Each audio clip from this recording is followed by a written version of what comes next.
Welcome to Amazing Business Radio with best-selling author and customer service and business expert, Shep Hyken. Shep will talk with some of the smartest thinkers in business to help make you more successful in your professional and personal life. This is Amazing Business Radio with Shep Hyken. Hello, everybody. It's Shep Hyken here. We're back with another episode of Amazing Business Radio. We have a great guest today. It's Michelle MacCarthy, the global head of customer success at Unit 4, which is a software company. We are going to learn how their company creates an amazing customer experience. A couple of quick announcements before we dive into the interview. If you have a story about amazing customer service that you would like to share, please reach out to me on any of the social media channels. If you have a question about customer service and experience, please do the same and use the hashtag Ask Shep. I'll either answer the question there in the social channel, on my newsletter, on this show, or perhaps on my TV show, which is Be Amazing or Go Home. Episodes can be found on Amazon Prime, Roku, Apple TV, and you can go to beamazing.tv. That's beamazing.tv. All right, let's get into the interview. Michelle, welcome to the show. Hey, Shep, thanks so much for having me. Well, I'm excited because every once in a while we get to talk to somebody that's actually doing what it is that we talk about doing.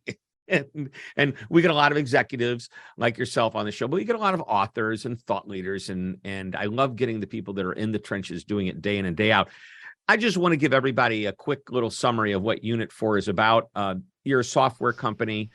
You sell to enterprise size clients, and you specialize in the finance and HR world. You want to elaborate on that just a bit? Yeah, sure. Unit 4, we're a cloud leader in enterprise software for really the mid-market, people-centered organizations. So, we would be focusing on financials, procurement, project management, HR, and financial planning and analysis tools. And really all aimed at the end of the day, Shep, at making sure that our experiences, that the information that our software is providing is really fostering innovation and allowing organizations to be more productive and saving time for their customers. Right. In other words, we want to make them more successful. Absolutely. Which leads me to the next question, which is your title, Global Head of Customer Success. So a lot of people, when I'm talking to them about customer success, they mix it up with customer service, customer experience. They refer to it in other ways. What's your definition of customer success? Yeah, Shep, customer success to me is really just putting the customer at the heart of all that you do. I'm really charged with making sure that the customer experience strategy extends across our entire organization. So we want to make sure that we're delivering exceptional outcomes from our products and our services to our end customers. And it's all about amplifying that voice, making sure you're bringing it back into the organization to deliver the best outcomes possible. So really, your definition of customer success is an overarching view of the experience. It's not like the customer success department that onboards a customer into your software, although that could be part of it. Absolutely. It's got to be both that inside out perspective and lens, as well as that outside in. So you need to be taking both things into account: customer strategy, customer experience. Yeah. So a lot of companies, as I mentioned, they have this customer success department, and their sole responsibility is to make sure that the customer is successful with the software. It's typically a software company that they sell. However, I like your definition perhaps a little better because it's broader, because we want our customers to be successful in every aspect of their business, not just with our software. Our software helps them be more successful. I say your software. Yeah. I'm already part of the team. I want to make sure I get compensation, benefits. What's the 401k look like? Perfect. Yes, we've got that. Good. I'll send it to you afterwards. But seriously, I like the idea of let's just make our customers more successful with what we can do for them. And we want the experience to, add to making them successful with our program and our product. But anyway, I love that. So what about the customer experience industry gets you most excited? Yeah, I think it's just the tangible impact that you can really have on your customer. You see that in your day-to-day engagement, whether you're on a business review call with them and you're talking about what important strategic pillars they've got coming up this year, or whether you're telling them about new innovation that's coming in your product. And I enjoy those conversations. I enjoy learning more about their the areas that they need to amplify within their business. I like understanding their pain points, their jobs from their perspective, so that we can provide really the best experience overall to them. That's what gets me motivated. Right. So I know you're big into what you refer to as human-centric CX.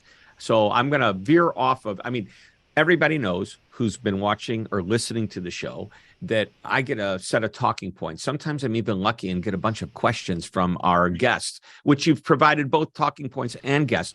I'm going to go off script if that's okay. And the whole idea of human-centric CX design, you're keeping the human involved. Tell me what your thoughts are on this whole new big chat GPT thing. The whole artificial intelligence managing an experience for you.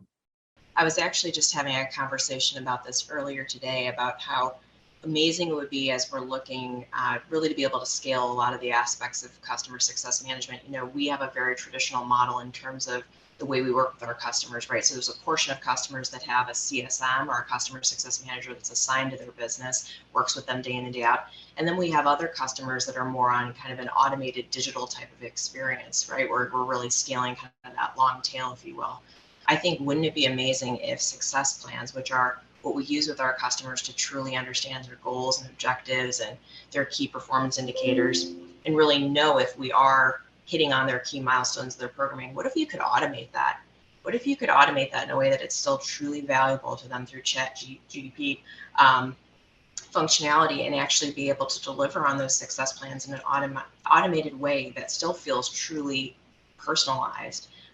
It would not only be a great benefit to the customer, but it'd be a great benefit in terms of time savings for a lot of the CSMs, so they could focus on other details of working with the customers. So I love that. Just one thought on that, but yeah, I think it's going to totally revolutionize the way that we work. Yeah, I think anytime you digitize an experience, whether it's with the most recent exciting chat GPT type level interactions or something that goes far back, 5-10 years ago, just have a good knowledge base on your website where people can go and get answers to the frequently asked questions or video tutorials.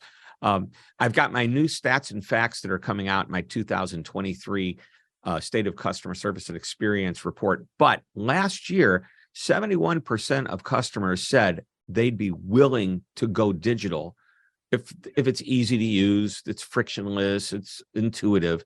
And I love that idea, but I still believe in the human touch, and I think you do as well. Absolutely. Yeah, it has to be there. I think, one other thought off what you were just saying is, we have a pretty robust customer community where customers can come in and they can find different knowledge articles, chat peer-to-peer. I think that's another place where we could see a lot of that technology being expanded to provide that experience. So, no, great question. I love that.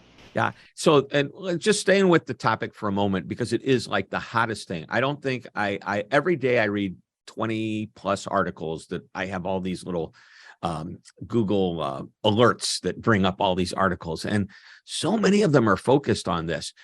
Do you believe, I'm learning. I just beta tested a product. I put 700 of my articles that I've written over the last, I don't know how many years. I just dumped it into this big file, and I started asking myself questions. I say myself, asking questions of the answer. It was amazing.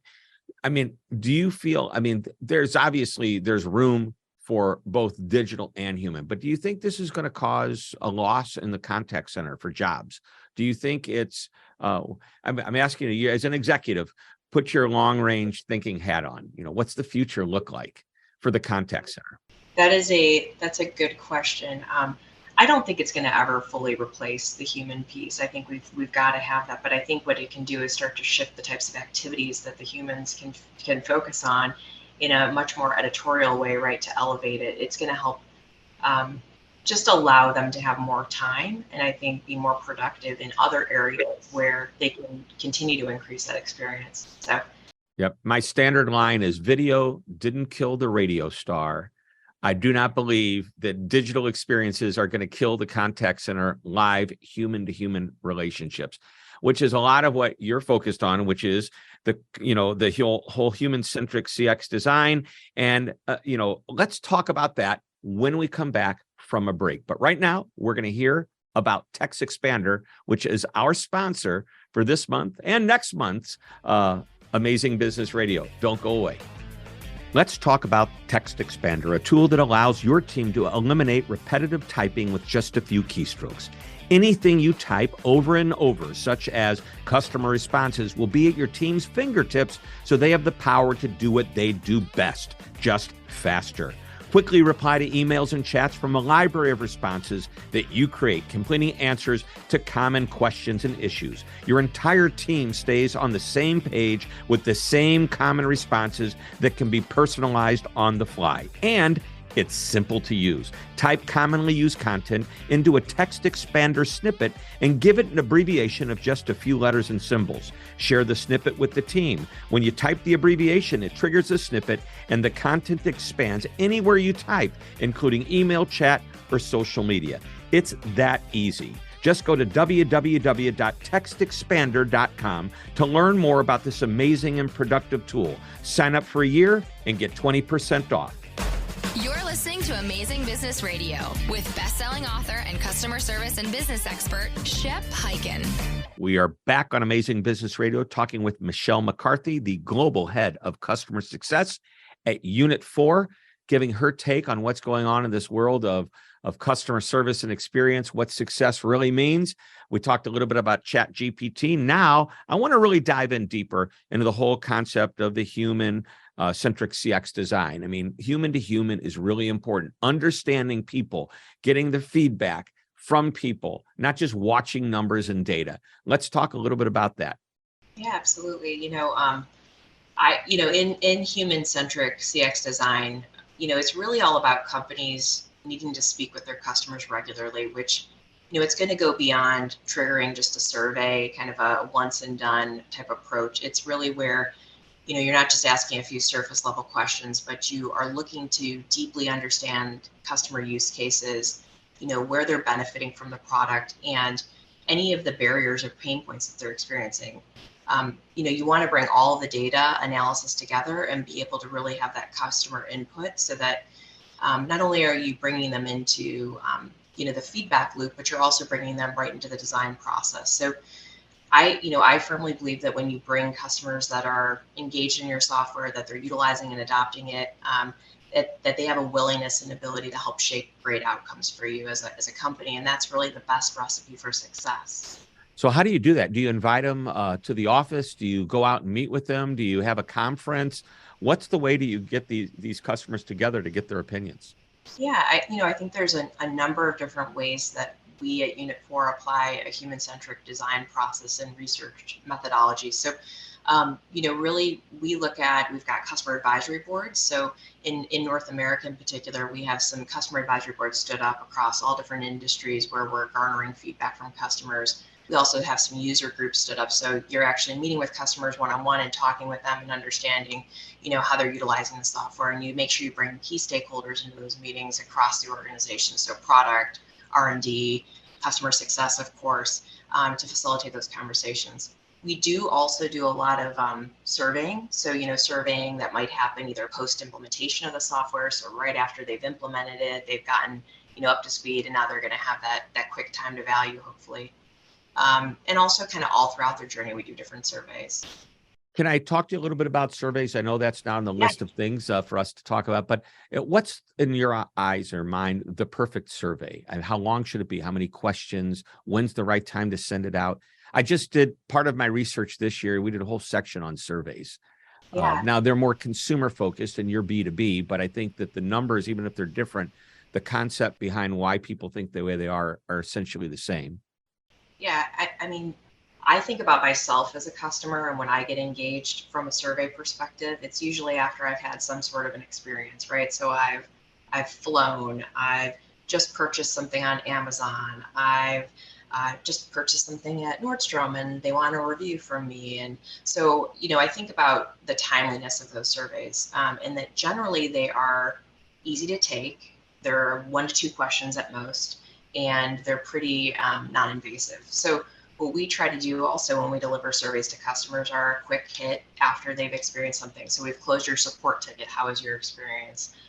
We've been working with you now for 6 months, and you've gotten used to our software and you're utilizing it. Tell us, would you be willing to recommend us to a peer or colleague? So those are the types of surveys that we send out. Now, we always want to follow up off of those to help close the loop and better understand, where things either were rated highly or not rated so highly. How are we going to improve that experience? And that's really the golden nugget, if you will, of the survey process, is actually understanding the key feedback and being able to bring it back to the organization to take action. Right. So I'm going to just emphasize a couple of things for everybody listening. Surveys, keep them short. 3 words or just 1 word, short. Short is better. And do you, if somebody has a support ticket and you send them a quick short survey, do you tell them it's only going to be 1 or 2 questions, or it's going to take less than a minute? Do you give them that up front? That helps for the adoption of willingness to take the survey. It does. I think in anything you do, setting an expectation with the customer is important. I think, I'm sorry, my dog's giving a little bit of a snore in the background there. I love that. By the way, this is real. We've got remote workers and this is awesome. Michelle's working from home. She's got a wonderful 2-year-old dog. She was going to ask the dog to leave. I said, no, I love dogs. Stay there. So she's like dreaming, I think. Is that what we're hearing? Dreaming about surveys. Dreaming about surveys. That's what I dream about. All right. So the timeliness is good. You warn them, tell them it's short. And if I were to do a support ticket with you today, and 2 weeks from now, I had another question or a problem and I do another support ticket, am I going to get the same survey, or is it going to be different? You likely would get the same survey because those are very transactional in nature. It's about the closure of your ticket and kind of the overall satisfaction with your experience. So we tend to keep those pretty consistent across the board. Yeah. And do you feel like, I'll give you an example. I love this company, Clear. I go to the airport, Clear. They get me through my lines faster into TSA to, where you go through the X-ray machine and the metal detector. But every time I use them, every time I get the same survey. And I stopped taking the survey because sometimes if I leave on Monday and I go to the St. Louis airport where I live, I go through. Tuesday, I fly to another city. I go through another Clear. I use their service. Wednesday, I use them again to go to another city. Thursday, I'm flying home. I use them 4 times and I get 4 of the exact same surveys. And they're doing nothing for me to like, why is this different? Well, I'm not going to tell them anything different. It's a good service. I wish they would be more specific about something related. You were just in Chicago. You were just in, Denver. Can you tell us how specifically the survey or how your experience was there? That would make it better for me. I'd be more willing to do that. But they need to recognize that I fly out of St. Louis every single week. Stop with the surveys from St. Louis, Anyway, I'm ranting a little bit. Let's jump to another topic. Unless do you want to follow up on anything, a comment on that? No, I mean, I think that the personalization piece, and I think, I read one of your recent articles around kind of what to expect in 2023 around customer experience and kind of some of the things to note, right? And I think one of the things you talked about is personalization / individualization, right? And it is so important for customers to feel like they are, everyone wants to feel important and everyone wants to feel recognized for how they're engaging with a brand. So that's something that brands can definitely do to stand out and not just be a satisfactory experience, not just the fine haircut, right? Right. But you like that, the fine haircut. I do. Who wants to walk out of a haircut with it was fine. It was fine. Yeah. I know. My haircut, I don't have to worry about that anymore. For those that can't visualize what I don't have hair. At least I have eyebrows. That I have. But no other facial or top of head hair. All right, let's jump to a great concept, customer-led growth, CLG. This is taking existing customers to help increase your business. What are you doing there? What can we learn from you on that one? Yeah, I mean, I think CLG is really all around inspiring loyalty, building trust, and raising the game around overall customer satisfaction. So, you spoke a little bit about this, and we just talked about kind of the whole idea of the experience being satisfactory. But this focus is more important than ever before because customers are in this economic environment that we're in, having to really choose. They're having to tighten their belts. They're going to have to really prove out the value that they are seeing. And so, how can you ensure that you're driving value without real insights and understanding of customer feedback? So again, this is a place where I think user experience design, taking in customer feedback, whether that's through customer advisory boards, user groups, surveys, business reviews, we're talking with customers day in and day out, and using that really as the key jumping off point for business decisions, whether that's decisions around, how you manage your software releases or your user design. These practices in turn help you drive increased NRR. They're going to help prime the runway for expansion. They are going to help with utilization and adoption. So, I think we learn just as much as we do from, the positive feedback and the references that we have from customers as we do from, if things aren't going well.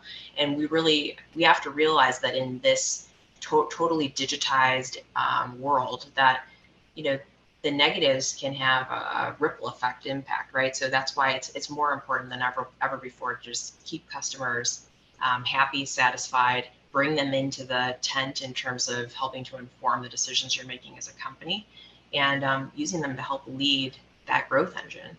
Yep. Well, you're tying it all together. And all the things we've talked about, bringing customers in, surveying customers, getting their opinions, creating success for them and supporting them. But back to this whole concept of CLG. One of the questions that you mentioned in the survey earlier, you said something like, an NPS type question, Net Promoter Score, the likelihood that you'd recommend us.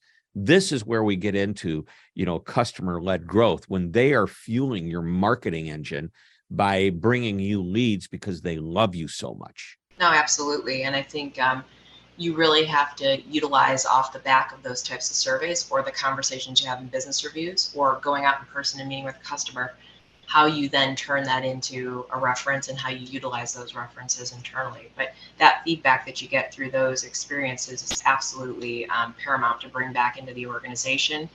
We have a Voice of Customer Council at Unit 4, so it's an internal council that we use to, across all of our various disciplines, make sure that the rest of the organization is aware of key feedbacks that we're getting. We look at them across different work streams, right? Whether those are product work streams or those are service work streams, and we bring those into action through different initiatives that we bring forward in the company. So all of these customer feedbacks, regardless of the mechanism they're coming in from, are helping to fuel those actions that we take.